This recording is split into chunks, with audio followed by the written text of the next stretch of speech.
Bwana Yesu asifiwe. Bwana Yesu asifiwe sana. Kwa majina naitwa Pastor Benjamin, nimeokoka. Yesu Kristo ni mwokozi wa maisha yangu. Na nimekuletea neno la Bwana. Na kabla sijaenda mbali, tushukuru kwa ajili ya neno. Baba, ni asante kwa sababu ya neno lako. Ninapoenda kuinena, hilo neno ukalifanye mkate wa uzima ndani ya maisha yetu, ikatukomboe kutokana na muovu shetani, ili ukatupe neema zaidi ya kusimama katika njia zako.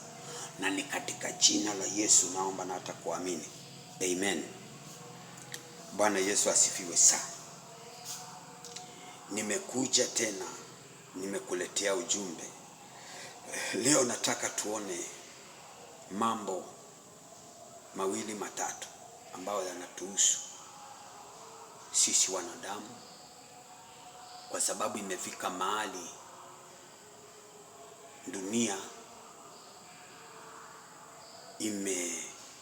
imeharibika na mambo si mazuri, kwa sababu sasa ni wakati ambao si mzuri sana. Ukiangalia sana sasa, mapepo yamejaa sana katika maisha ya wanadamu. Mapepo yamejaa ndani ya miili ya wanadamu, na unashangaa kwa nini mambo kama hayo yanatokezea. Ukiangalia kitabu cha Mwanzo 6 kinaongea kuhusu nini? Hebu sikiza neno. Mwanzo 6 inasema nini? Mwanzo 6 inasema,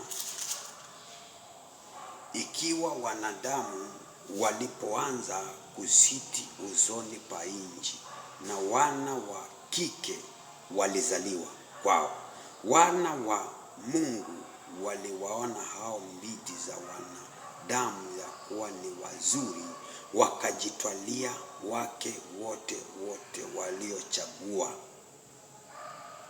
Bwana akasema, roho yangu haitashindana na mwanadamu milele, kwa kuwa yeye naye ni nyama, basi siku zake zitakuwa miaka 120. Bwana Yesu asifiwe. Wana wa Mungu, wanawake wakazaliwa, na wana wa Mungu wakaona wanawake ni wazuri. Wana wa Mungu, kumbuka wana wa Mungu ni malaika, na ujue kuna wengine walioasi ambao wako duniani hii. Wale wanaitwa ni majini, mashetani walioasi mbinguni. Walikuwa ni wana wa Mungu na wakaasi. Sasa wako humu duniani. Ukiangalia katika kizazi cha sasa, mapepo yamejaa sana kwa wanadamu. Makanisani naona watu wanaombewa, wanaanguka, na wengine ni wandada. Acha niongee na nyinyi wandada, kwa sababu nyinyi sana sana ndio mapepo yamewaingilia. Sababu nyinyi ndio sana sana tunaona kwa wingi. Wanaume ni kidogo tu, utaona ni mmoja, lakini wanandada katika watumio utapata ni wanaume wawili, lakini wengine 98 ni wanawake. Kwa nini imefika hicho kiwango? Kwa sababu mapepo yamepata nafasi ndani ya maisha ya mwanadamu. Ndio maana Mungu akasema, sitawahi shindana na mwanadamu, kwa sababu mwanadamu ndio anaweza kuruhusu mashetani kuingia katika maisha yake. Mwanadamu ndio uruhusu mapepo kukaa ndani yake. Ndio maana Mungu akasema, sitawahi kushindana na mwanadamu, kwa sababu mwanadamu ndiye anayeruhusu mapepo kuingia ndani ya maisha yake. Kiona na kile kitabu nimekusomea, wana wa Mungu waliona mambidi ni wazuri, lakini Mungu hapo anasema nini? Sitawahi kushindana na mwanadamu, kwa sababu ni mwanadamu huwa anafungua mlango ili mashetani anaingia ndani ya maisha yake. Na nikiongea sana kuhusu wandada, kwa sababu ni wengi ndio wako kanisani na ni wengi ndio wako na mapepo. Kwa nini tunaona hizo situation katika maisha ya wanadamu? Kwa sababu mwanadamu ndiye anafungua mlango ili hayo mashetani yanapata nafasi. Kupitia njia gani? Ukiangalia katika kizazi cha sasa, nimekuwa nikihubiri neno la Mungu kila kona kwa kiwango cha chini, na nimekuwa Mungu akinifundisha mambo mengi. Saa zingine nikienda nikipata wanandada ninawahubiria. Wanandada wao ndio wanatumika sana saa hii kupinga injili. Naenda nawaambia habari zenu nzuri, nataka tuongee neno. Wananiambia hapana. Wakati mwingine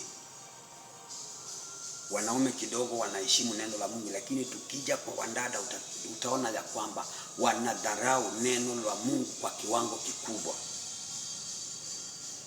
Na wanapodharau neno la Mungu, wao ndio tunaona makanisani mashetani yako ndani yao kwa wingi. Kumaanisha mwanadamu, uofu wa mwanadamu ambao Mungu alisema hatawahi kushindana mwanadamu, ndio unaosababisha mashetani kupata mwanya katika maisha yake. Kwa hivyo siku ya leo nimekuja kukuambia,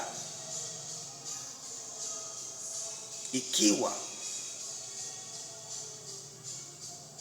unataka kuokoka, uone wokovu, kitu ya kwanza, Mungu akaangi mahali kuna dhambi. Mungu hawezi kuingia mahali kuna dhambi. Mahali kuna dhambi ni mashetani huwa yanakaa hapo. Nyumba ya dhambi ni nyumba ya mashetani. Na uwezi ukatamani Mungu aingie ndani yako na bado unaendelea kutenda dhambi. Yale yatakaa ndani yako ni mashetani, yataendelea kukaa ndani yako mpaka siku ile utakuwa na uamuzi wa kuachana na dhambi.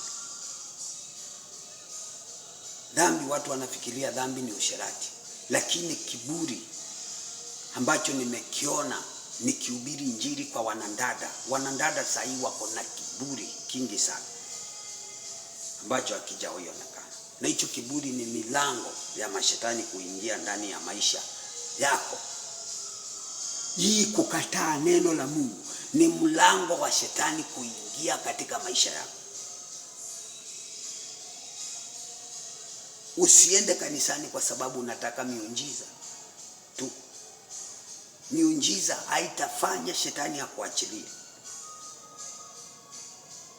Miujiza ni kwa sababu watu wamjue Mungu, watu wajue kwamba Mungu ako na nguvu. Lakini miujiza haitasababisha shetani akuondokee. Kile kitasababisha shetani akaenda mbali na wewe ni kuachana na dhambi na kusimama kwa njia za Mungu. Kuondokea kiburi, kusimama katika njia za Mungu. Hata ukiombewa mara 100 na bado uko kwa dhambi, mapepo hayawezi kukuondokea. Kwa sababu ya nini? Dhambi ni covenant ya shetani na mwanadamu. Ndio maana Mungu anasema iweni watakatifu maana mimi ni mtakatifu. Ukiona mtu aliyekuwa birikani, Yesu akamwambia, alimwambiaje? Enda na usitende dhambi, kwa sababu dhambi ni covenant ya mashetani na mwanadamu. Ukitaka mashetani ya kuondokee, wachana na dhambi. Na Mungu hawezi kukukomboa kama wewe mwenyewe haujatoa ukombozi ndani ya moyo wako. Wewe ndio unayejikomboa wa kwanza kwa kukataa dhambi ambazo zinakuzunguka. Kwa sababu dhambi ukiwa iko ndani yako na unataka shetani akuondokee, tayari ujue uko na covenant ya shetani, na shetani hawezi kukuachilia mpaka ile covenant uifunje. Na kufunja covenant ya shetani ni kukataa dhambi, ili naye Mungu apate nafasi ndani ya maisha yako, kombolewe na uokoke. Mbinguni hakutaingia watu ambao wako na mapepo ndani yao. Nataka nikuambie, mbinguni hakutaingia watu ambao wako na mapepo. kwa sababu kuwa na mapepo ndani yako ni ina maana ya kwamba wewe ni mwenye dhambi, na mbinguni hakutaingia wenye dhambi. Huo ujumbe ni wako, upokee na Mungu aweze kukusaidia ili utoke katika hicho kifungo cha shetani. Barikiwa sana na Mungu akupe neema zaidi. Amen.